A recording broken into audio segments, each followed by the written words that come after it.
E fala ouvintes do D20 na mesa, o seu podcast de RPG sem compromisso com pagar pensão, com alimentar a criança da África e muito menos com apoiar os Estados Unidos.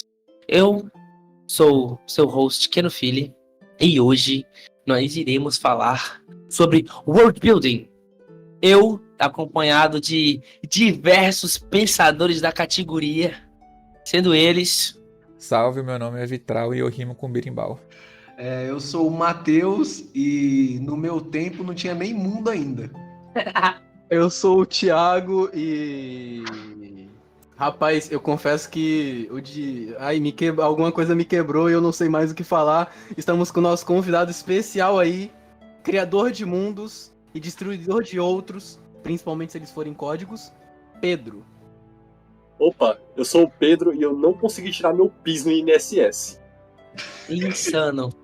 O nosso tema de hoje, nada mais, nada menos, como eu disse, world building. Como construir o seu mundo no seu RPG, seja ele de qualquer tipo. Seja um mundo de fantasia, um mundo Sci-fi. de tecnologia, sci-fi. E vamos começar, claro, com o explicador oficial de conceitos, Matheus Abraão, a criatura que vive há 10 milhões de anos nessa terra. O que é world building?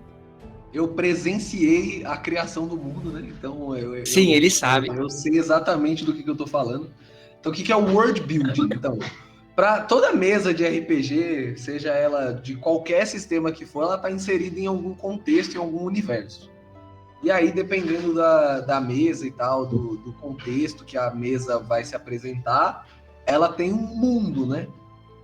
E conforme você vai se interagindo com essas coisas, você vai descobrindo que o mundo que você está inserido não se limita aos seus personagens.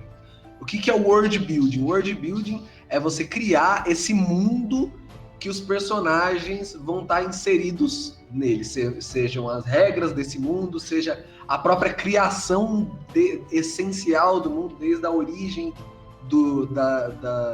das coisas, da magia, dos deuses, essas coisas, ou até mesmo se o mundo se limita a uma cidade, por exemplo, o mundo interagível se limita a uma cidade, então criar o que é essa cidade, como é que ela se comporta, essas coisas. Então world building é você criar as coisas, o entorno de tudo que não é o seu personagem, de tudo que o seu personagem interage. Basicamente, assim, de uma maneira bem simples. Criar um mundo, bem brusca, né? seja ele do tamanho que for. E com isso, a gente pode ir pro primeiro tópico, né? Que é como e por onde começa a ser world building, ou a criação do seu mundo. Eu acho que é bom a gente dar um tempo a cada um. Tipo assim, a gente não tem um jeito correto, né? Um jeito pré-definido que é o certo de criar world building.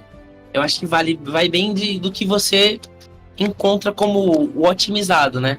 Eu vou até deixar assim cada um falar, mas para mim um jeito bom de começar um world building, e vocês podem ir falando conforme vocês acharem que vale a pena discutir, é tipo fazer de dentro para fora, né? Eu acho que é o mais simples de se fazer. Começar de uma cidade, e conforme daquilo você vai expandindo ele de dentro para fora. Fazer coisas pequenas e aí não conforme a mesa for rolando, mas tipo, mais da cidade, o que tem nos arredores dali, o que tem nos arredores dos arredores da cidade, e você expandindo o raio da criação do mundo. Bom, mas então, para mim, o importante é começar de dentro para fora, né? Então você vai começar pelo que você vai usar ali no momento, ali. Por exemplo, você começa numa cidade, então beleza, cria a cidade, cria algumas pessoas.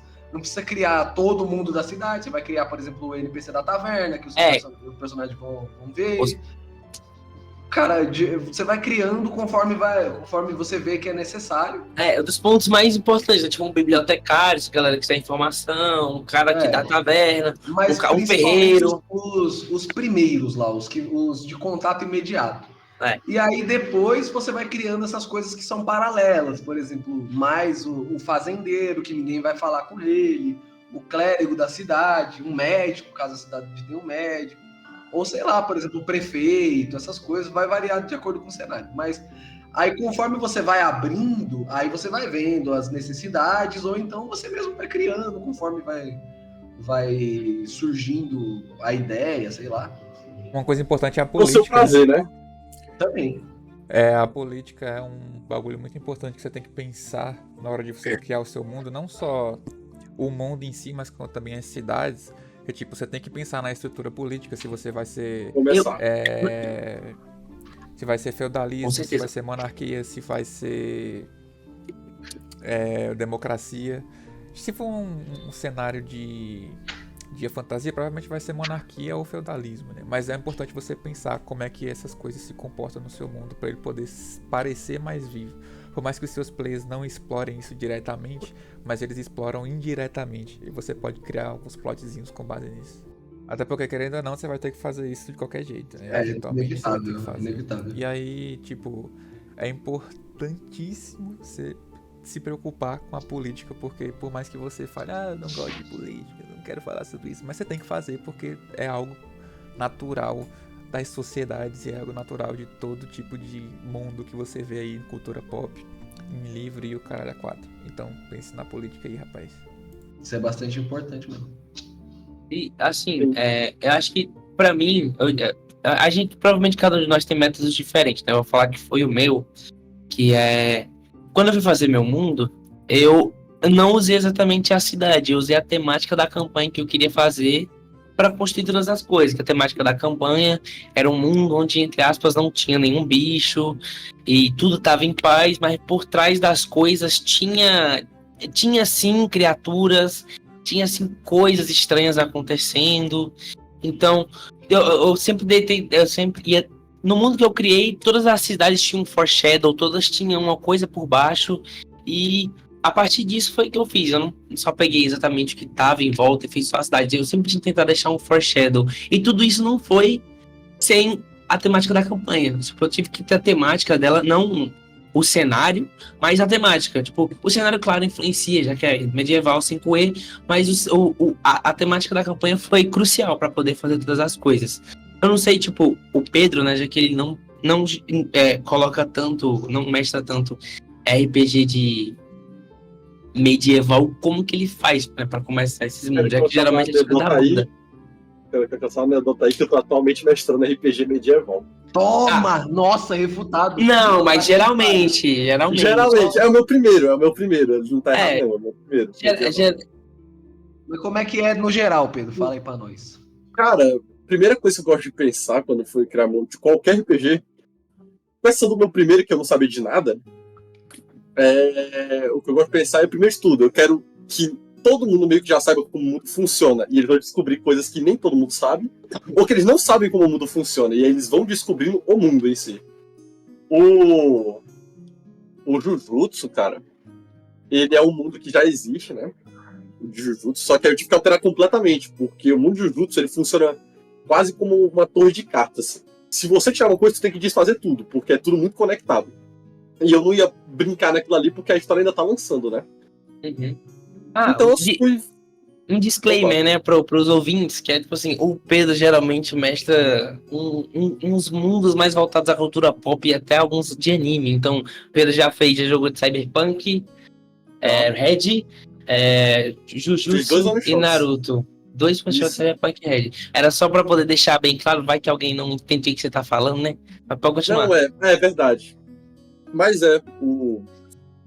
aí a situação de Jujutsu foi interessante porque Jujutsu todinho, na obra, né, eles passam todo no Japão. Aí a diferencial que eu quis fazer para poder ser livre na criação do mundo, né? Porque enquanto eu estivesse lá no Japão, tava muito preso ao que já foi mostrado. Então eu só botei que a história ia se passar no Brasil. Os primeiros 5 sessões passam no Japão e todas as outras, 30 sessões passaram no Brasil. E aí eu fui mostrando como que seria o mundo lá no nosso país, né? Com esse contexto assim, com o contexto geral de tudo mais. E, assim, foi interessante porque, mesmo sendo por ser o Brasil, várias coisas eu não tinha que explicar, porque todo mundo já sabe. Tipo, eu não preciso explicar pra você o que é o bairro da Liberdade. É bairro ou é rua? Não sei se agora. É bairro. É o bairro da Liberdade em São Paulo, porque quem conhece São Paulo já deve conhecer provavelmente o bairro da Liberdade. E um adendo, não só quem mora em São Paulo, mas fora a também. Liberdade é bem conhecida fora também. Não, principalmente foi uma das referências. Aí uma das coisas do mundo, assim, interessante é que o RPG passou quase todo em São Paulo, pelo menos no estado de São Paulo foi quase todo lá. Que é curioso, porque eu nunca pisei meu pé lá. Então foi muito foda. A liberdade criativa. Né? A liberdade criativa. Não, mas fora que em São Paulo, se você quiser inventar qualquer coisa, já tem em São Paulo também. Se pá, tá Cara, rolando, então. Cara, Tá rolando agora, não vira Cara, real. são demônios assobrando uma cidade. É literalmente São Paulo. Diadema, mas... Diadema. Dia mais comum Pior de Diadema. Eu detalhei que a presença muito grande de maldição tornou o clima muito pesado de São Paulo, só que isso meio que já era a vibe de lá, então muita gente nem se importava, não via muitas mudanças. A fumaça de São Paulo já é muito pesada, já, mano. Relaxa. Não, mas isso é verdade mesmo. O clima de São Paulo é extremamente hostil, assim. Se você anda no centro da cidade, não existe calor humano, não, velho. É um negócio, tipo, todo mundo tá indo pra algum lugar, assim. Vai parar em Silent Hill, mano. Então, é bem isso mesmo. É mesmo se passa em São Paulo, em Rio de Janeiro, em Copacabana, com a maldição de calcinha. Calcinha não de sunga. Eu ia falar isso, foi muito engraçada, porque quando a gente fala do Brasil, é impossível não falar do São Paulo e de Rio de Janeiro, que são as duas maiores cidades, tanto conhecidas como também população, né? E aí, pra já tirar, assim, brincando, né? Mas pra já aliviar, na história do mundo, o que impulsionou a energia amaldiçoada, as maldições aparecerem, foi que a usina de Angra, no Rio de Janeiro, explodiu, e agora o Rio de Janeiro é inabitável. Os caras é um sonho. É o sonho de todo mundo que mora lá. Nossa, Deus amaldiçoe a cidade do Rio de Janeiro. Bota esse áudio aí, qualquer coisa. Bota, por favor, Vitor, insira esse áudio. Eu amaldiçoo esta cidade do Rio de Janeiro. Desgraçados e malditos esses sodomitas. O poder público do estado do Rio de Janeiro. Eu amaldiçoo desgraçados que são. Pode usar, Pedro. Mas aí foi interessante. O Jutsu, ele é um caso assim onde o contexto geral do mundo não importava muito assim de eu ter que criar, porque ele já existe, porque eles passam na vida real. Uhum. Mas o contexto por trás, ele foi descobrindo, foi vendo as diferenças. A diferença, por exemplo, que ter energia amaldiçoada no contexto da vivência brasileira implica. Isso é interessante porque me lembra do que a gente fez com o Cult, né? No Cult é assim. Uhum. A gente joga Cult. Cult é um sistema, um cenário que ele acontece no mundo normal. Só que a gente criou o estado de Bananeiras e a cidade de Belezura. E essa cidade, ela é meio que assim, sabe? Ela tem semelhança com qualquer lugar, qualquer cidade metropolitana que você encontrasse. Ela não é um estado que não existe, uma cidade que não existe, mas ela é relatável. Ela é um misturado das grandes metrópoles brasileiras. Teve também a mesa lá que eu fiz, que foi em Goiânia, só que como era sistema de Cthulhu, só que se passava no mundo pós-apocalíptico, né? Depois das bombas nucleares e tal.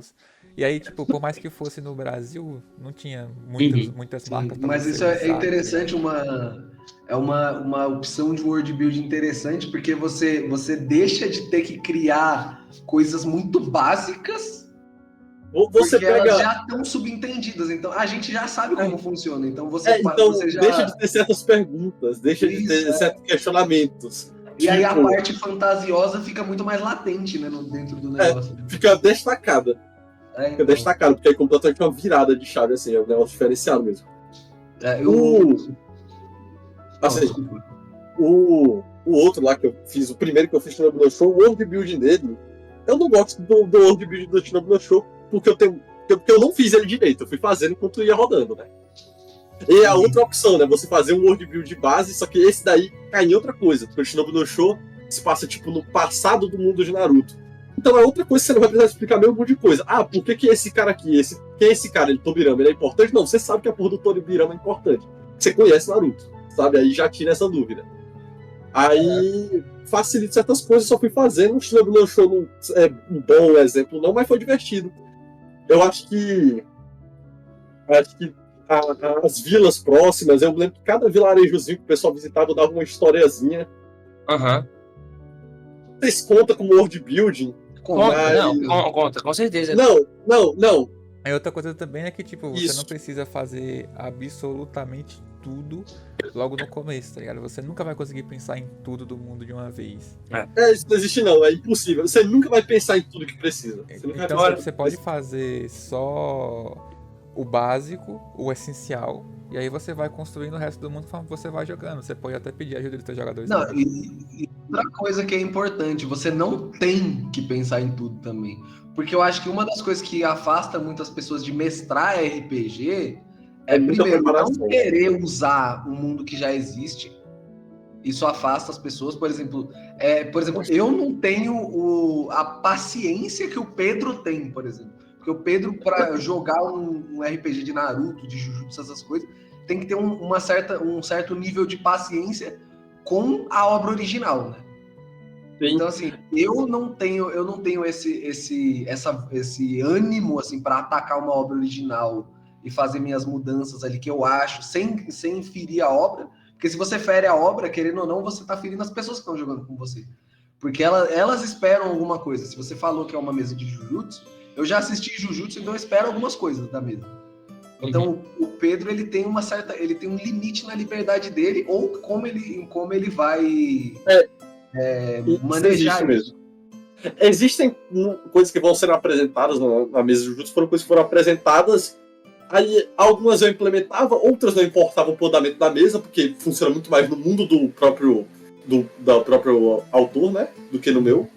E outras influenciaram no nível até que grande na história. Por exemplo, no meio, acho que lá pra sessão 13, lá no meio da história mesmo, assim, que tem o personagem lá sem energia, né? Não sei se vocês chegaram a ver a segunda temporada aí, já pra ter mais contexto. O Toji?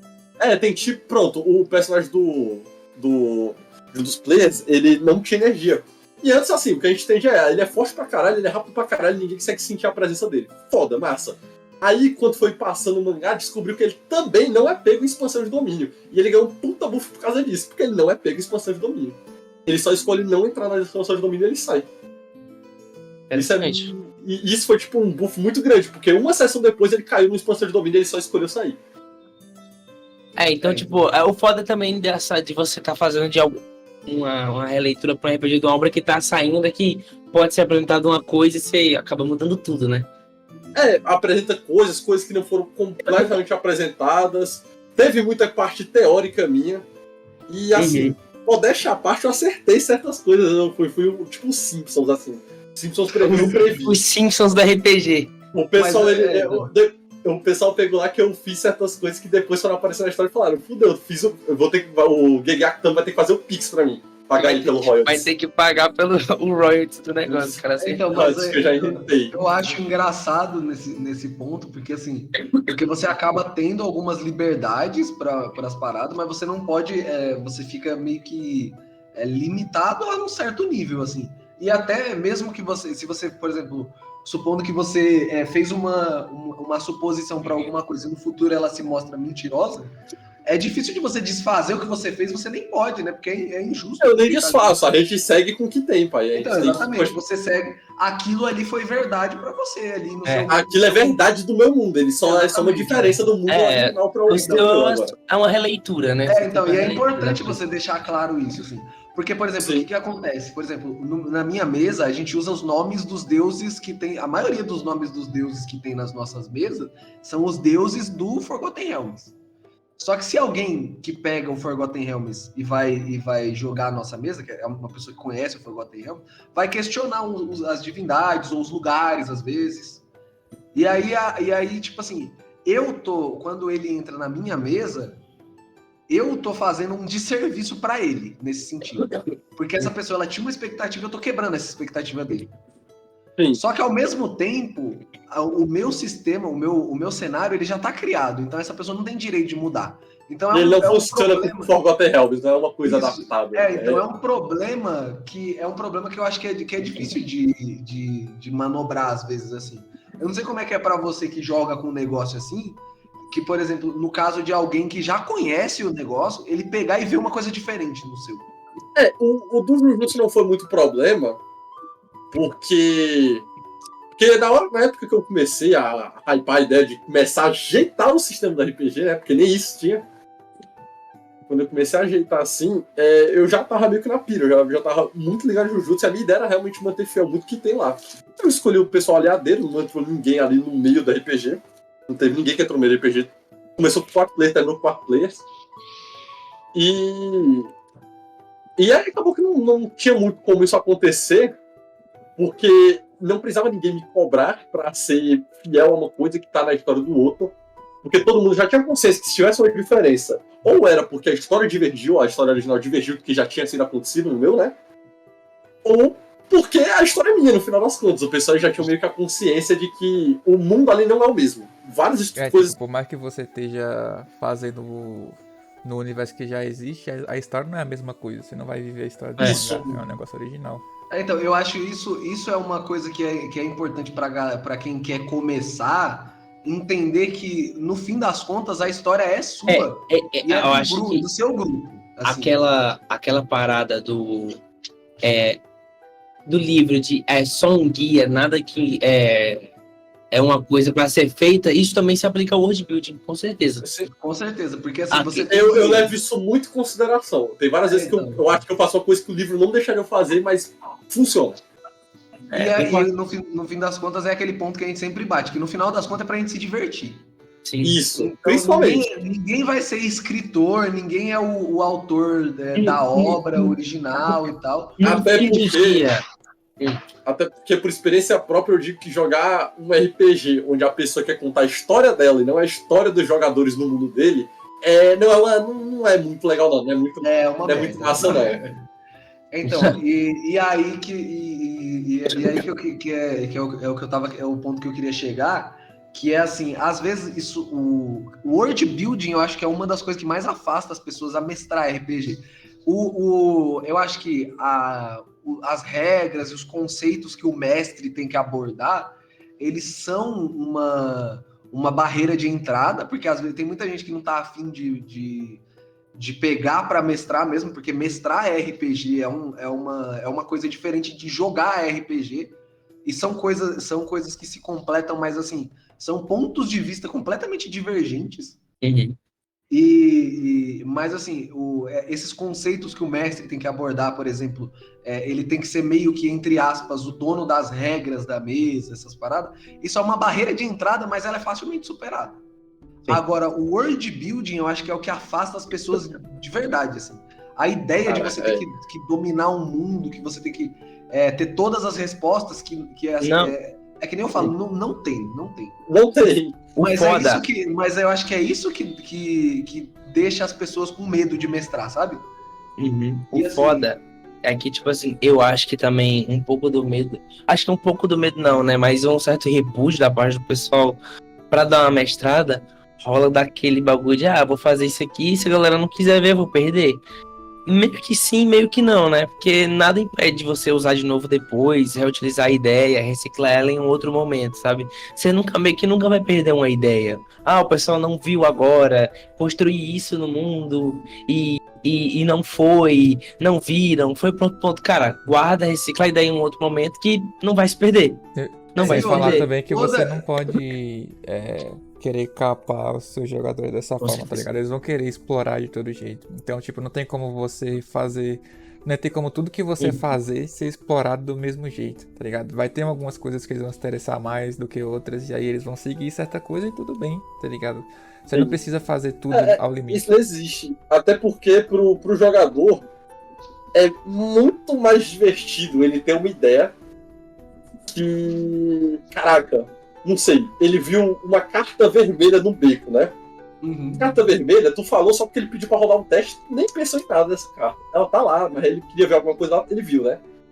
Aí ele vai atrás da carta vermelha e pronto, descobriu uma nova facção, um grupo de aristocratas secretos mascarados, que seja alguma coisa do tipo. E isso pra ele vai ser muito mais divertido, porque foi da própria natureza dele, da própria liberdade dele que ele encontrou algo do mundo. Sim. E acho que é uma recompensa. E aí, ele encontrar alguma coisa é a recompensa.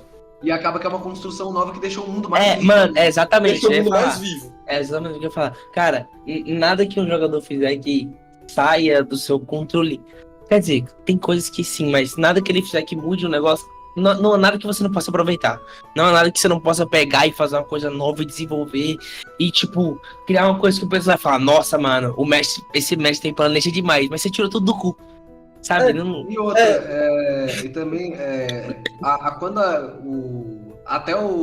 a ideia de improvisar, ela nunca pode ser do nada, né? Tipo assim, quando você vai... Tem que ter uma fundação. Isso, mas o ponto é, o que você tem que criar para jogar um RPG, seja ele do que for, é a sua ideia principal, mas o que os caras, os jogadores, as pessoas que estão com você vão interagir. A partir disso, a partir dessa interação, que as outras coisas vão surgindo. Então, assim, por exemplo, quando você cria uma coisa, isso acontece muito comigo, eu odeio meus jogadores. Eu odeio todo mundo que joga comigo, porque eles não veem tudo que eu crio, tá ligado? Eu crio um monte de coisa, só que todas essas coisas que eu criei são criações do mundo, elas estão lá. Então, assim, por mais que ninguém viu, existe. E aí, no momento em que, caso, talvez, se algum dia alguém vê, já foi criado, tá lá. Então, assim, nada que você faz é desperdiçado, no final das contas, porque o mundo é um lugar muito grande. E dependendo da situação, do lugar, do mundo, do estilo de campanha, você acaba criando um mundo maior do que a sua campanha. A sua campanha não cabe, né, o mundo não cabe na sua campanha, então sobra muito mundo ainda. Que nem, a gente jogou Margrive por... sei lá, quanto tempo? Quase 5 anos. Quase 5 anos, né? 4 anos. 4 anos e um pouquinho. Ou até 4 anos, com certeza. Mas, assim, a gente mal saiu de Méride, que é um reino minúsculo. E o tanto de coisa que tinha naquele espaço minúsculo que é Méride para explorar, e o tanto de coisa que sobrou ainda, a gente não viu toda a potencialidade daquele lugar, até pelo contexto do lugar. Sobrou muita coisa ainda pra gente explorar e tal. Dava umas 3 campanhas aí pra fazer ainda. Nossa, dava muito fácil. Então, assim, por menor que seja, às vezes uma cidadezinha só é capaz de sustentar uma campanha de 5 anos. O ponto é que, assim, você tem que estar disposto primeiro, né? Porque para ser mestre tem que ter um pouco de disposição, porque você tem que fazer coisas, infelizmente aí, né? Player só fica lá, vou jogar. Não vou jogar, não vou. Mestre não, infelizmente aí, mestre tem que trabalhar. É uma merda. É uma merda. Mas assim, não é tão desgastante assim. Ah, nossa, não é um trabalho. Não é um trabalho. Você não vira CLT por virar mestre. Isso, não é um trabalho. Até porque ele é remunerado. Também, vai. É assim, no mestre de RPG, a definição de hobby de RPG. Porque, assim, por mais que o player, ele espera as coisas estarem prontas, ele senta na mesa e joga. O mestre, ele faz as coisas para que todo mundo jogue. Então, assim, se tem alguém que está envolvido no processo de criação de coisas no RPG, o hobby de RPG é o mestre. Essa pessoa é o cara que vai realmente tomar o tempo dela para fazer. Por mais que jogar tome tempo, mestrar toma mais ainda. Mas não é nada de muito assustador, não. Só que eu acho, assim, é muito overwhelming essa ideia. É muito... que a existência do jogo depende de você. Isso, Em um certo nível. E assim, nada acontece se você não estiver lá, né? Então... Você é indispensável. E aí esse é o peso que você carrega por aí. E aí eu acho que isso acaba afastando as pessoas. E assim, quando a gente fala em começar o world building e construir as coisas, é importante dizer isso, que é importante ressaltar essa ideia. Cara, relaxa, você não precisa responder todas as perguntas. Às vezes você não sabe, que nem acontece direto, principalmente na mesa dos piratas agora que eu tô mestrando, de aparecer um NPC que eu não tenho nome pra ele, velho. E é uma coisa muito simples. O cara é o criação de nome dinâmico é uma hard skill de mestre. Cara, a parte engraçada é que pra gente não tem problema com isso. Porque quando chega um NPC novo e a gente pergunta qual é o nome dele, Matheus pergunta qual é o nome dele, aí a gente dá um nome e esse é o nome dele. Esse é o nome Ontem. dele. Sim, tipo assim, a gente entende, a gente é grandinho, vai entender que não tem todos os nomes. Se aparecer alguém, a gente quiser um nome, a gente pode dar na hora. Tá ligado? E assim, isso não atrapalha de jeito nenhum na parada, sabe? Tipo, o cara não tem nome, aí eu falo, o NPC sem nome número 7. Aí os caras vão lá e inventam o nome pra ele. Esse é o nome dele, segue, tá ligado? E a gente vai seguindo. Segue o baile. Deve É ter assim. uns 4 Jorges aqui no meu mundo. Sacanagem assim. Ah, mano, mas só que tem por aí é Jorge, velho, né? Porque tem 4 que. Então, Ontem apareceu o Tonico, então, tipo. o Tonico, Outra coisa também que eu acho importante, a gente falou muito aí no que fazer, mas é bom falar também o que não fazer, que é não cria o É bom. NPC biblioteca. É o NPC que sabe de tudo e ele tem todas as Nossa, respostas. suado. Nossa. Mano, agora É você muito- pegou Não no faça jeito. isso. Muito melhor você fazer com que eles aprendam de forma orgânica do que fazer um NPC que sabe de tudo. Tipo, coloca coisas que vão contar aquela história. E pode até ter um ou outro NPC que sabe alguma coisa, mas não coloca tudo concentrado numa pessoa só. Tá Orgânico, ligado? seja Mesmo orgânico. que o jeito seja ter que encontrar o cara que saiba. E assim, pro world building de forma geral, né? Por exemplo, se eu quero a informação sobre uma divindade, é difícil e é ruim até para você que só exista essa informação na biblioteca enterrada no 15º andar do inferno. No 7º círculo do Inferno de Dante. Então, eu acho que assim, ter vários pontos de informação faz com que o mundo seja mais interessante, porque aí a curiosidade pode ser sanada, né? Se você criar coisas que são muito secretas, você acaba matando a curiosidade das pessoas. Cara, e é aquilo, cara, você tem que. Você tá fazendo o mundo, pros players. Eu não tô dizendo pra você. Ninguém aqui tá dizendo pra você dar informação. Mas, tipo, faça ser possível a informação ser entregue ou descoberta, sabe? É tipo você ser um cara e falar, mano, nossa, olha esse brinquedo legal que eu tenho em casa. Eu queria tanto trazer meus amigos aqui pra eles brincar, só que eu vou deixar ele escondido. Tá ligado? Mano, ninguém nunca vai ver se você não dar um meio, tá ligado? Eu sei que é maneiro deixar algo ultra secreto pra ser um desafio, mas, cara, se não tiver jeitos possíveis da pessoa encontrar, não, tá ligado? Você matou um Aquilo conceito, nem você existe. matou uma ideia. Você matou uma ideia. Você matou a ideia. E aquilo nem existe. Sim, Você- tá ligado? E quando você cria um conceito, quando acontece alguma coisa no mundo, aquilo tem que ser verdade também, é uma coisa importante. Que é aquele negócio que o Pedro falou, que ele previu o que o cara fez, mas mesmo que ele tivesse errado, a galera aceita. E aconteceu. Não é ele não vai ter um retcon da parada. Não. Você é muito ruim pro world building, é muito ruim pra contar uma história no complexo inteiro dela, né? Mas é muito ruim pro world building você alterar uma coisa que era verdade de qualquer maneira, quase. De maneira brusca, né? Eu acho que brusca. assim, eu acho A que, menos tipo assim, que reconceituar uma contextualize. parada. Reconceituar uma parada, tipo assim, essa parada é desse jeito, você entende dessa maneira. Mas, tipo assim, você quer mudar, mas você apresenta, na verdade, não é que era assim. Esse ponto aqui, ele é diferente, entendeu? Você reconceitua usando o que já existe, sabe? Tipo assim, digamos, sei lá. Você passa pelo ponto 1, 2 e 3 e teve um resultado, mas a maneira certa de ver era usar o ponto 3, 1 e 2. E, tipo, isso muda a coisa, mas não tira o que faz ela ser o que ela é. Tá ligado? Reconceituar, não mudar. Tá ligado? É tipo o que fizeram o Kagome no nome do Luffy. Que aí parou de ser um bagulho de baixo pra virar um deus lá. Sim, pronto.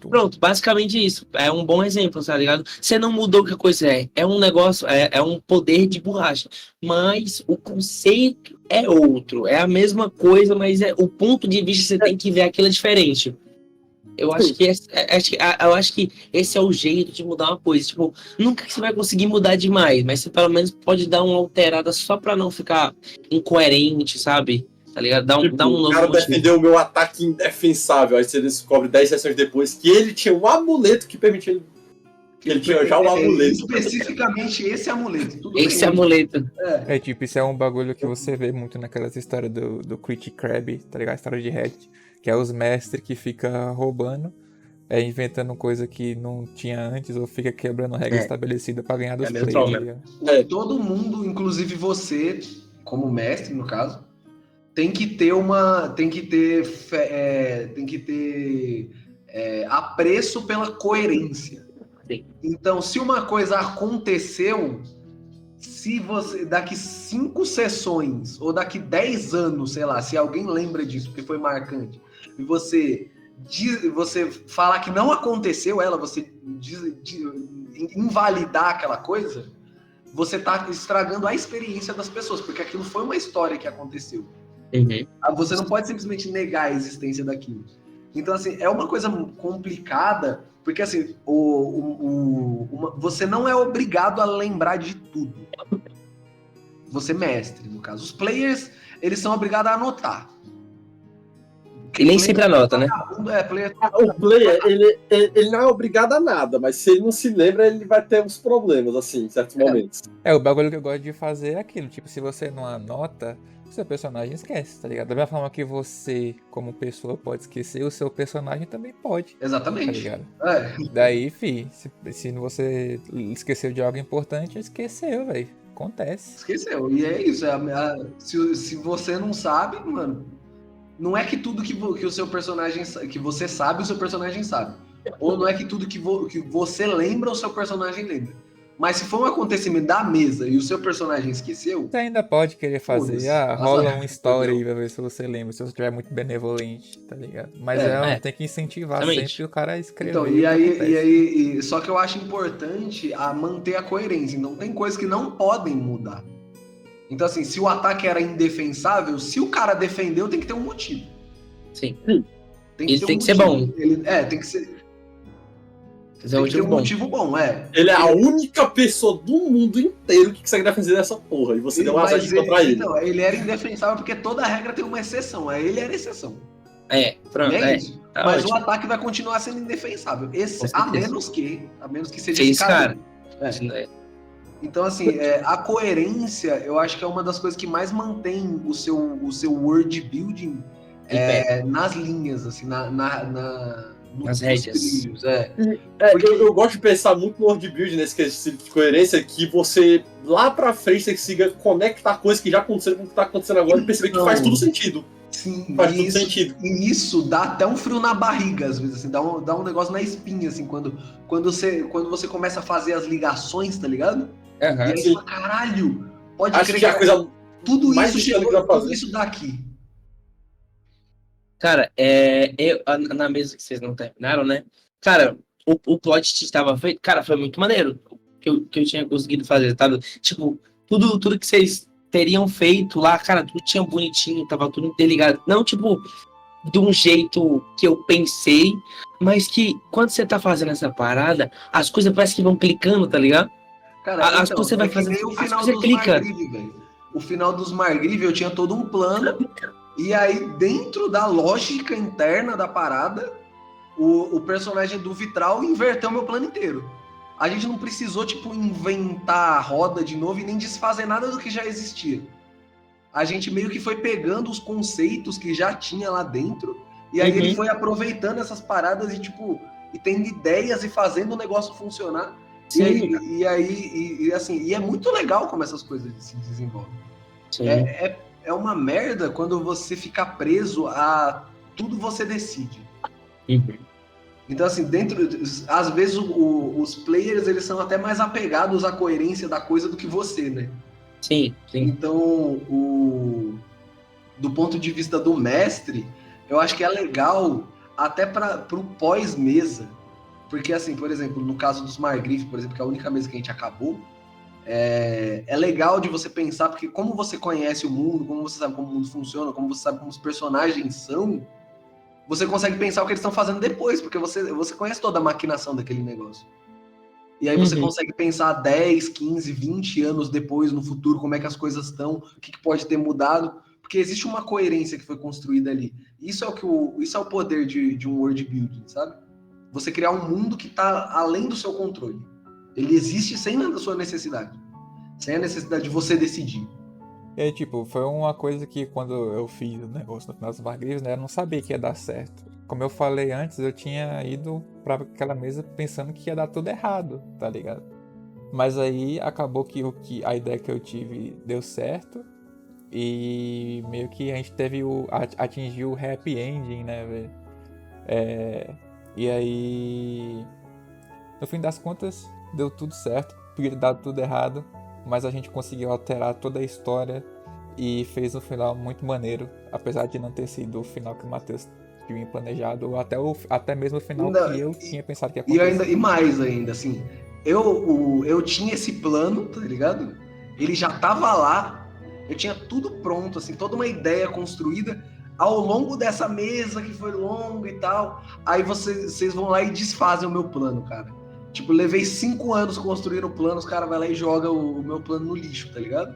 Virou vilão de Scooby-Doo. Então, só que aí eu acho que no final das contas foi muito melhor do que o que eu tinha pensado. O que eu tinha pensado era muito pior. Quando você tem é aquela coisa, se a coerência, se é tudo coerente, faz sentido, cara, qualquer pessoa consegue desvendar um mistério ali dentro. Só que você tem que também ter a humildade de entender como é que funciona a parada e de você também deixar com que as outras pessoas resolvam o problema. Não, você não precisa ser o dono da razão, da verdade. Não precisa ter só uma solução às coisas. Na verdade, é que nem. Eu acho que todo mundo devia seguir o meu conselho de não ter nenhuma solução. Não tem uma solução. Só Já ia cria um falar, problema, mano. foda-se. Eu acho que você até ia falar, mano, que você fala pra gente. Às vezes você não tem a solução dos problemas, você cria o problema. Como Não, vai não, resolver? Deixa eu descobrir, né? Não é que às vezes eu não tenho, ponto. Eu só crio problema. Geralmente. Pensa, caralho, se der merda, hein? Então, geralmente dá, né? Geralmente dá merda, esse que é o Bom. ponto. Ele só fala, porra, isso aqui vai dar uma merda, gostei. Cara, Tá lá. nesse contextualização aí de que você pensou numa coisa, mas os players realizaram de outra, que esse aí é um exemplo muito bom, né? Caralho, deu muito certo. O pessoal criou o próprio final deles, legitimamente deles. Não teve influência em nada, além da existência do mundo. Eu meio que tive essa mesma situação com o Jujutsu, só que o meu foi, vamos dizer, o outro lado da moeda, que foi realmente uma atitude dos players que causou um final que eu não esperava, mas não foi bom, não. Não foi massa, não. Você quer contar aqui? Você quer contar aqui? Eu vou contar, mas eu não vou citar nomes. A gente coloca. Porque- Não, assim dá nome, a gente bipa. A gente bipa. Beleza, É então eu vou citar nomes. é mais divertido bipando, velho. Ó, Relaxa, que é mais eu divertido. vou falar um nome aqui, ó. Paulo, Pedro, José, Carlos Eduardo, Carinho. Eno. Todos Eno esses Sandeiro. nomes estão bipados, então ninguém sabe. Vai tomar no cu, Matheus. Não vou bipar nenhum nome desses aí, não. Só nome de gente de verdade. Tamo junto. Aproveita o resto do podcast. Exceto que o Thiago falou em cima de mim um nome. Vai Eno. ficar- Já- Mas já de era. Deus. Então, beleza, contar a história, né, cara? Vamos lá. Falando de world building, vamos falar o que tava acontecendo no final do RPG, né? Porque senão fica sem sentido o que eu vou falar agora pra vocês. No final do RPG tava acontecendo um ritualzão, né? Na cidade de Embu das Artes. Grande cidade. Ela não teve um destino muito bom, não, mas a gente chega lá. Em Embu das Artes, porque tinha conhecidos lá, por exemplo, os players conheciam o cara que era dono de um orfanato, que era um antigo feiticeiro, que era dono de um orfanato lá, e o orfanato é exatamente Embu das Artes, então eles já tinham essa motivação pessoal e a motivação moral, porque era um ritual que ia usar as pessoas da cidade, os moradores de Embu das Artes, como reféns, por assim dizer, né? E o resultado poderia ser muito ruim, no final das contas. O ritual, ele tinha 5 regras definidas. As regras, basicamente, mas as que mais importavam era, pro ritual acabar, além de passar o tempo de duração dele, que eu acho que era 48 horas, alguma coisa assim, né? Você tem que seguir uma ordem. Existe a pessoa que começou o ritual, que é o chefe de ritual, e existem os cavaleiros dele, ou era generais, alguma coisa assim, que são 6. Você só pode terminar o ritual assim, sem acontecer nenhuma merda de verdade, né? Se você matar os 6 cavaleiros dele, você matar ele por último. Ele tem que ser o último a morrer. Caso essa ordem seja quebrada, ele cai na outra regra de finalização de ritual, que ele pega toda a energia que foi acumulada durante o tempo e ele colapsa a barreira. De maneira menos técnica, explode. Então, Foram 6 sessões aí dentro do ritual, e aí pronto. Ele se encontra com o último cavaleiro, que era a irmã do personagem do Hugo, que foi transformado num monstro, basicamente. Aliás, o Hugo passou o RPG todo dia atrás da irmã dele, então ele tava um pouco possesso. E o filho da puta, que é o cara de cabelo preto e branco. É muito foda que a gente falou de nomes, mas o cara de cabelo preto e branco era um dos vilões principais e eu nunca dei um nome pra ele. Ele foi o RPG inteiro o cara de cabelo preto e branco. Esse é o nome mas aí não tem problema. Eu acho que é um foreshadow legal. Pode porque o nome dele, é porque o nome dele era um segredo. Aí, quando acabou o RPG, o pessoal perguntou: caralho, Pedro, qual era o nome dele? Eu falei: não sei, eu tava pensando mesmo que eu queria ser o nome dele. Mano, é um mistério até pra você, mano. Isso um mistério até pra mim, não é um negócio ruim, não. É maneiro. Ele é bem escondido o nome dele. Maneiro, nem eu sabia. Beleza, continuando. Foram pra última luta. Aquele negócio de demônio, porque demônio, se você falar o nome dele, se você souber o nome dele, você controla ele. Você tem controle sobre ele. Aí nenhum demônio nunca te dá o nome de verdade deles. Você fala, pode chamar Felipe. de qualquer jeito. Meu nome é Walter. Aí, beleza. Aí, basicamente, a última a luta era ele e o último cavaleiro, e eles estavam brigando. Uma coisa é que essa luta já tinha acontecido antes, e eu sou meio sacana, mas o personagem que é mais sacana ainda, ele ficava sentado literalmente num banquinho de ônibus, né? Na parada de ônibus, enquanto eles lutavam no meio da rua, enquanto o personagem brigava com a irmã dele, que tinha acabado de virar um monstro, e ele ficava só falando, tipo, porra, vai lá, bate mais forte, usa esse poder aí que eu sei que você não sabia usar. Porque sabia que se matar ele, acabou. Acabou, né? O RPG fudeu, porra, explode a cidade. Aí, beleza. Chega um momento fatídico. Existiam 4 jogadores, mano. O sem energia, que é o personagem do o cara com energia elétrica, que é o personagem do a menina lá com técnica do tribunal, que era o personagem e o cara com a espada do Guts, que é o personagem do tava enfrentando um cara que não podia matar, né? O cara de cabelo preto e branco. E eles estavam brigando enquanto o outro ficava com o outro cara lá, o outro bicho. E ele tava a luta todo dia pensando como ele derrota sem matar ele. Ou, tipo, ele tinha medo, aliás, que a regra era muito aberta. Então, talvez derrotar ele já seja o bastante. Mesmo que você não mate ele. Então, a regra era meio aberta, mas já tinha evidências que não era isso, né? Mas aí, tudo bem. Vamos apostar no que tem pra apostar. O momento chega quando o personagem vai bater com a porra de uma espada de 50 quilos de puro metal, que é a literal porra da espada do Guts, ele crita. E o cara já não tava muito bem nas pernas, ele crita.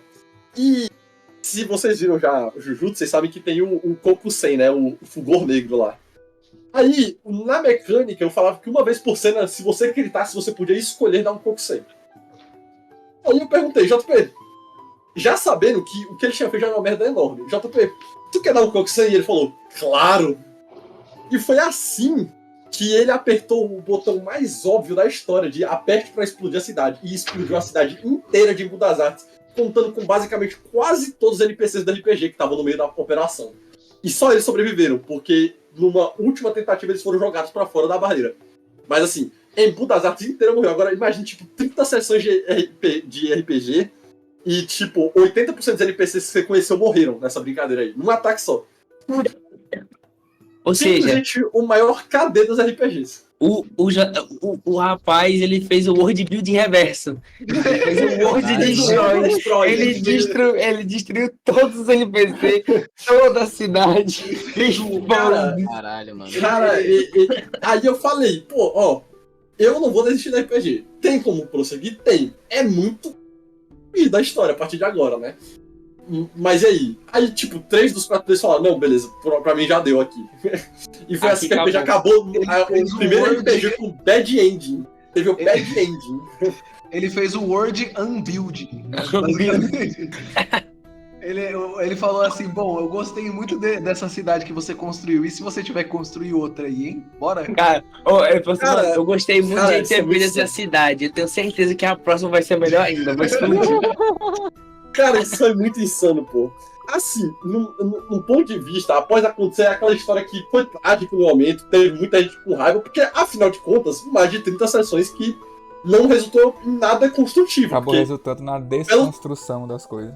Tipo, assim, aconteceu, eu falei pro pessoal, eu tentei até acalmar o pessoal, porra, não, aconteceu, pá, foi divertido. O final foi merda, mas aconteceu, foi massa. Cara, Mas não tira o fato que o final da história é, tipo, o pior possível, basicamente. Cara, é Mas é aquilo, maneiro. vai acontecer, mano, nem sempre dá certo, tá ligado? E eu A gente- acho. E é aquilo, tipo, a merda ela tem que ser possível. Ela, se for pra dar merda, tem que dar merda, porque senão não tem Eu até assim. falei, eu falei que se eu quisesse, eu podia não explodir a cidade, eu podia colocar uma exceção, podia falar que ele sobreviveu aquele golpe. Só que assim, vai contra a coerência que a gente tava falando aí. Exatamente, mano. E As regras- justamente isso. O As ponto regras é- já tinham sido instauradas, elas já existiam há quase 7, 8 sessões já, as regras. Elas estavam no canal, cada um deles printou as regras e jogou no canal próprio deles lá, de chat, né? Não, e outra. Então, se eles você tinham conhecimento. Se você desfaz, você tá sendo injusto. Porque Sim. ter toda essa coerência, ela não é uma coisa que você inventou. Ela é uma coisa que todo mundo aceitou também. Então, E mesmo que eles eu acabasse com a coerência e eles finalizassem o good ending, por assim dizer, né? Ia tirar o mérito. Porque eles só terminaram o com good ending certeza, porque eu quebrei uma lógica do mundo, que não era pra ter sido quebrada. É Que era quando- bem instaurada. Quando, Cara, Eles- quando o Leozinho morreu, foi a mesma coisa. Foi uma sequência de rolagem merda e que ele teve que morrer. Aí eu até fiquei mal de matar ele. Tá ligado? Foi uma situação ruim, mas ele morreu. E é isso. Cara, e assim, eu acho que o pessoal ficar com raiva por um final ruim é de boa, tá ligado? Tipo assim, depois você vai passar, tá ligado? Você vai falar, mano, foi muito doido, vai virar uma história engraçada. Mas eu acho que aquela insatisfação de você só ter ganhado porque o mestre falou, É pior. vai, eu vou deixar vocês pior. ganhar, é bem pior, tá ligado? Porque você vai ficar pensando, talvez não seja seu mérito, tá ligado? Não, e outra, porque assim, Não, fala aí, Thiago, desculpa. É porque, tipo, tem aquela fita, né? Ah, mano, deu merda, é ruim, mas, porra, por que deu merda? Porque a gente causou a merda, tá ligado? Mérito nosso ter causado a merda. Não, e tem aquele negócio também, se deu merda e você aceitou que deu merda dentro da lógica do negócio, tudo bem, foi o final que deveria acontecer ali nesse caso. Foi um final, não foi um final heróico, não foi um final do caralho, foi um final justo. Isso, aí, só que... Não, então, só que aí tem o oposto. Se você faz isso, se você mete a mão no final e você, mestre, muda, não é um final justo, porque é um final de metagaming, né? Ele precisou que você, fora do jogo, porque é aquele negócio que a gente fala sempre sobre imersão, que é na sua campanha, todos os personagens estão lá, eles existem. Dentro do mundo, eles existem. Então, toda vez que você faz uma interferência de fora, externa, você tem que tomar cuidado para que você não destrua a realidade que existe ali. Quando você está jogando, quando você está dentro da mesa, tem uma realidade acontecendo ali. E aí, se você faz uma intervenção de fora, como mestre, no caso, você tem que tomar muito cuidado para você não destruir a realidade. Quando você decide que uma regra não valeu para que as pessoas não morram, aí você está interferindo na realidade. E aí Não é nem uma... E, tipo, não é nem só uma regra do universo. Porque a regra do universo acaba sendo mais obscura. Não obscura, mas um pouco mais ofuscada. mais místico, né? Um negócio Mas era uma literal regra escrita. É tipo se você chega numa cidade e tá escrito uma placa, não roube. Aí você rouba e você é preso. É só a consequência das ações. Aí o contrário seria, você rouba, aí você vai ter que ser preso. Mas aí os policiais falam, não, mas você não vai ser preso não, porque eu não E quero. você é o protagonista. E você é o protagonista, né? Então, acaba que, assim, cria uma situação de quebra de rompimento mesmo com a lógica do negócio, e aí não tem como, não tem pra onde ir, tá ligado? É muito mais fácil você aceitar uma situação ruim que acontece dentro da lógica interna do que você lidar com uma situação que não aconteceu dentro da lógica interna. Que nem quando o Leozinho morreu, todo mundo aceitou que ele morreu, a partir daí a gente trabalha, a gente não vai não vai voltar o Leozinho no tempo, e ele vai voltar a viver. Eles foram lá e criaram um jeito de criar Toma atrás pra dar um vocês- wish, pra trazer o cara de volta, sei lá. foram atrás de um jeito de fazer com que ele voltasse. Mas assim, mas a gente nunca voltou atrás na decisão de matar ele. Porque o Leozinho ele era tão importante que não dava pra seguir a campanha sem ele. Sim. Sim. Porque simplesmente chegou num ponto da campanha ali que eles descobriram que meio que sem o Leozinho era impossível. E assim, eu acho que foi bom ele morrer. Porque se tivesse sido qualquer outra pessoa, eu acho que a gente não ia ter o argumento pra convencer a Wish ser usada, tá ligado? Então, mas ainda assim, isso daí que você tá pensando é dentro da lógica do jogo. Sim, com certeza. Então, se fosse outra pessoa, provavelmente continuaria morta. Continuaria morta? Provavelmente. Não ia. Mas o ponto é que dentro da lógica do jogo faz sentido isso, né? Com certeza. Então, agora, se eu, por exemplo, deixo de matar o Leozinho, aí eu teria, teoricamente, eu teria que fazer isso pra outra pessoa também, sabe? O Leozinho tem um poder, tem um peso na campanha que dependia dele pra resolver a questão da Minerva. Só que ele morrer fazia parte da lógica interna. Porque, assim, se você cair a 0 pontos de vida na área daquele bicho, ele vai sugar sua alma e ponto final. Não tem. Então, não tem escolha. Se fosse o Leozinho, o Hugo, se fosse a Cinsemila, seria a mesma coisa. O ponto, a diferença é que o Leozinho era essencial pro plot. Eu assim, a gente teve que seguir a regra. E aí, a partir daí que você tem que lidar com a situação. Eu acho que se eu tivesse decidido o oposto, se eu tivesse decidido não matar o Leozinho só porque ele é importante pro plot, porque sendo bem honesto, se o Leozinho não voltasse, nem eu sei o que eu ia fazer. Porque toda a construção tava em volta do Leozinho ter as tatuagens, ele carregar o peso de ser o escolhido. Ele não era o escolhido, né? A gente chegou, mas ele era o escolhido entre aspas. De ser a pessoa que levaria os selos da Minerva, né? Ele cumpriu os critérios pra conseguir fazer isso. Isso, Ele era talvez a única pessoa que conseguiria fazer isso. Dentro do grupo não tinha ninguém que faria. Porque ele era o único que conseguia essas paradas que ele fazia lá de atravessar para outro plano e tal. Mas então, mas sem ele, eu não faço ideia do que seria a campanha, tá ligado? Mas mesmo assim, eu acho que é muito importante para uma campanha que ela seja coerente. Se você botou uma regra, essa regra não pode ser descumprida nem por você. Porque senão acaba com toda a imersão da galera, acaba com a verdade que é aquilo, né? Com certeza. Bom, eu acho que a gente, com esse tema, a gente falou coisa pra caralho, eu nem sei se tem mais que a gente pode falar. Mas assim, querendo ou não, né, bom, foi um world build um pouco de papo de mestre, né? Acho que... Mas world building geralmente é papo de mestre. Papo de mestre. Mas assim, fica aí o episódio como um convite, né, a quem só joga, a quem só é player, pra cair um pouco mais de cabeça nessa doideira de fazer o world build, de ser mestre, de mestrar e de fazer toda essa construção em volta da coisa, de um mundo, porque muita gente não quer, muita gente tem meio uma aversão, um medo de começar a mestrar, então fica uma carta aberta, tá ligado? Pra você que quer mestrar, mas tem medo de como começar, tá ligado? Dar os primeiros passos no mundo, construir pela primeira vez o mundo. A gente falou umas dicas, tá ligado? Mas não leve como regra, mas são boas dicas para começar a construir o mundo. E é isso. Assim, pode não ter ficado só em world building um episódio, mas ele ficou bem produtivo pra proposta dele, né? Pra proposta dele.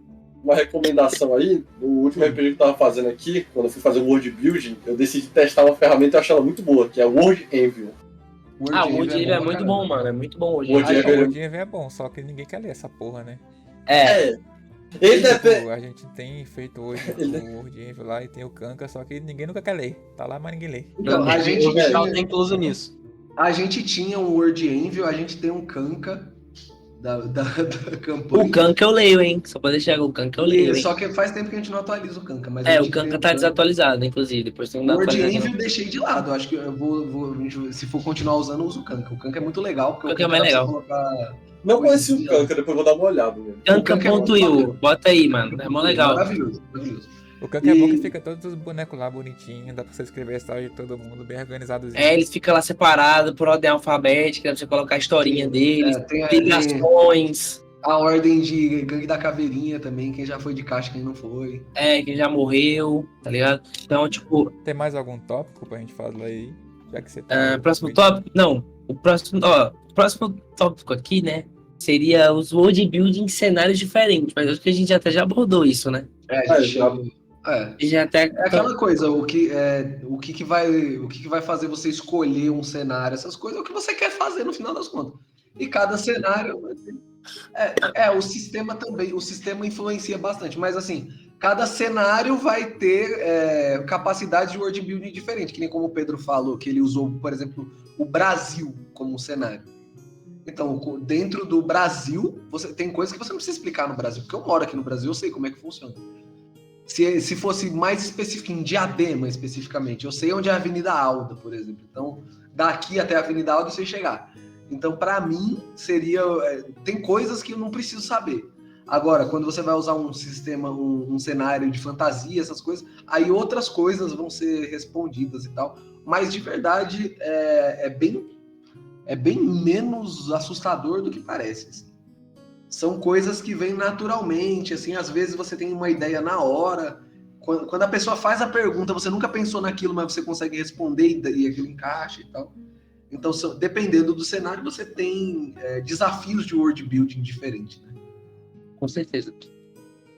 Mas assim, no mais, eu até tava pensando que assim, todos os tópicos da parada a gente conseguiu falar, tá ligado? De maneira bem orgânica. Dos world building, tanto de RPG medieval, como do... Assim, vou até separar aqui, vamos separar um pouco aqui, porque teve dois que a gente não falou. Que foi o de Cthulhu e o de Cult, certo? Aí vamos dar aquela pincelada, porque os dois são cenários de terror, mas tem as suas diferenças. Bem grande. Então, acho que a principal parada... Vou até falar que eu não gosto, tá? Eu não gosto de mexer no mundo de Cthulhu por causa do medo. A gente já comentou aqui nos outros episódios, né? Mas o medo, ele te deixa impotente nesse sistema. Então... ele é meio chato, né? Ele é meio entediante fazer um bagulho que, tipo, você não vai poder explorar. Sem falar que é difícil também fazer esse tipo de coisa, tá ligado? Especialmente quando você vai fazer uma mesa não tão ortodoxa, tá ligado? É difícil você passar sentimentos. Como é que você assusta um cara só falando, tá ligado? Só descrevendo, tá ligado? Isso é louco, palavras, ui! Tipo, é a mesma coisa de você ler um livro de terror, tá ligado? Como é que você consegue assustar alguém só com um livro? Você tá lendo um livro de terror, aí tá escrito, e o fantasma aparece, aí tá você lendo. Então, eu joguei uma mesa de Cthulhu, e pra mim, o que eu tirei dela é que realmente a questão do medo tem que ter. Assim, o sistema ele evidencia que você é impotente. Que você obrigar, você vai apanhar. E morrer. Que nem cachorro, E vai pra já morrer. Então a ideia é que você tem que evitar briga. É um survival horror, basicamente, claro. Só que você. Beleza. Só que eu acho que se você não for atrás do meio, uma coisa que saber desenvolver bem no Cthulhu, ou no Cthulhu eu não vou saber dizer tanto, mas eu imagino que seja algo parecido, é a questão do mistério. Porque o mistério é o que cativa. Aí. Isso, verdade. Quando botam umas cartas de tarô, então é foda. Eu não posso gastar tarô, então. O Cult, eu vou até... como o Cult já é mais manjado, o Cult é maneiro o world build dele, acho que o Matheus vai até entender um pouco melhor, porque o cenário dele é muito mais misterioso, tá ligado? É um cenário muito mais doido de se lidar na hora de criar, porque, só explicando aqui um overall da história do Cult, é como se os seres humanos fossem criaturas super poderosas, tá ligado? Eram deuses há muito tempo, mas eles foram colocados para dormir por causa de uma outra entidade. Ele colocou eles nesse sono, e aí eles são, tipo, super reprimidos, tá ligado? A grande apelo do cenário do Cult é colocar esses seres para acordar e ver o mundo como ele realmente é. Aí, tipo, tudo tem várias coisas, tudo tem um véu na sua frente, sabe? Tem vários lugares. Não é dimensão, né, Matheus? O nome do bagulho, que tem vários. Não, é reino mesmo. Reino, pronto. Então tem vários reinos diferentes, sabe? Tipo, é uma coisa muito doida. E, tipo, você você tem muita questão do mistério, mas não é como se fosse uma criatura super poderosa também, sabe? Você consegue ir a fundo no mistério, saber o que é eles, sem você ter todo aquelas correntes de, mano, se eu for atrás eu vou morrer, eu vou me foder. Tipo, pode acontecer. O cult tem uma coisa, né, que é o que mantém os humanos adormecidos, que é a ilusão. A ilusão é esse mundo que a gente vive, basicamente. Então, o que acontece? O personagem, quando ele é acordado, que é o personagem, quando ele teve contato com alguma coisa sobrenatural, aí a gente diz que ele está acordado. Quando ele está acordado, ele consegue não atravessar a ilusão, porque isso é quase impossível, mas ele consegue interagir com a ilusão. Então ele consegue enxergar coisas pela ilusão, essas paradas. E aí o cult, ele dá a liberdade de você transformar coisas normais em coisas sobrenaturais. Tipo, por exemplo, a gente, na primeira sessão, né? Vai falar. A primeira sessão de cult foi numa balada. E aí tinha um monstro na balada que era literalmente a multidão. Então, assim, o monstro em si era um monte de gente junta. O aglomerado de pessoas se tornou um monstro. Isso. Então, assim, o cult, ele tem o poder de assim, você não saber de onde vem o perigo. Porque ele pode literalmente ser qualquer coisa. Teve a sessão a sessão que o pessoal mais teve contato com o outro lado, que a gente chama de outro lado, mas não é o outro lado da ilusão, no caso, né? Ela tipo assim, ela tá, no caso, ela tá aqui, ela tá em qualquer canto, ela tá onde a gente tá, mas a gente só não dá pra ver. Isso, foi o episódio do orfanato, né? Que vocês interagiram com uma criatura que tava do outro lado da ilusão. Mas assim, ainda assim, você é limitado a certas coisas, a coisas que a sua cabeça é capaz de entender ainda. Por exemplo, quando você interage com um monstro do outro lado, ele vai se apresentar para você como alguma coisa que você já conhece. Porque você não consegue ver a verdadeira face daquela criatura, porque você não é capaz de entender aquilo. Então o cult, ele te dá o poder de você transformar coisas cotidianas ou qualquer coisa em uma outra entidade, assim, uma entidade mais mágica, essas coisas. E, assim, não deixa aquela coisa meio de questionando o que é normal, entre várias aspas, ou o que tem alguma coisa a mais. E é isso que acaba acontecendo com o personagem de cult. Toda vez que entra alguém novo na sessão, porque a ideia do cult é que a gente tem a liberdade de jogar sempre que a gente quiser, porque você não consegue ficar o tempo inteiro interagindo com o outro lado, porque senão você enlouquece. Então a gente meio que se junta, assim, aí quando a gente fala, vamos jogar, vamos, aí a gente dá um motivo para juntar o grupo. Mas pode ser um grupo variado, assim, não tem... Sim. Um grupo de tipo WhatsApp, assim, a primeira sessão foi rodada com 4 pessoas. Depois a gente tá rodando com 3, tipo, se o quarto elemento que vier depois, entra também na próxima missão. Inclusive, fica com o convite aí, Pedro, se quiser uma próxima sessão, mano, entra, a ficha é mais fácil de fazer e é muito divertido de jogar. É muito divertido de jogar, Cult. Boto fé. Não é um negócio que, assim, e aquela coisa do medo. Eu nunca me comprometi a colocar medo. O que eu trabalho é a tensão. Tensão eu acho que é mais fácil. Eu acho que a tensão é melhor e um pouco mais fácil. E o mistério também. Porque medo não dá. De verdade, medo é um sentimento muito difícil de despertar. A menos que você, assim... A menos que o cara esteja muito predisposto a tomar um susto pra um cara falando e o fantasma aparece. E ter medo também no RPG acaba sendo ruim no sentido de que o medo, ele limita a sua curiosidade, né? Porque você não quer descobrir. E assim, é inevitável que você tá jogando uma mesa de RPG e você quer ver o que tem ali. Então, assim, no world building do cult, acaba que o medo ali, ele não é uma parada muito útil, né? Ele é porque, benéfico. Querendo ou não, os personagens, eles querem descobrir o que tá acontecendo. Então eles precisam interagir com o outro lado, só que o outro lado é muito hostil. É completamente é a morte, assim, basicamente, para eles. Então você precisa ter um pouco de coragem, né?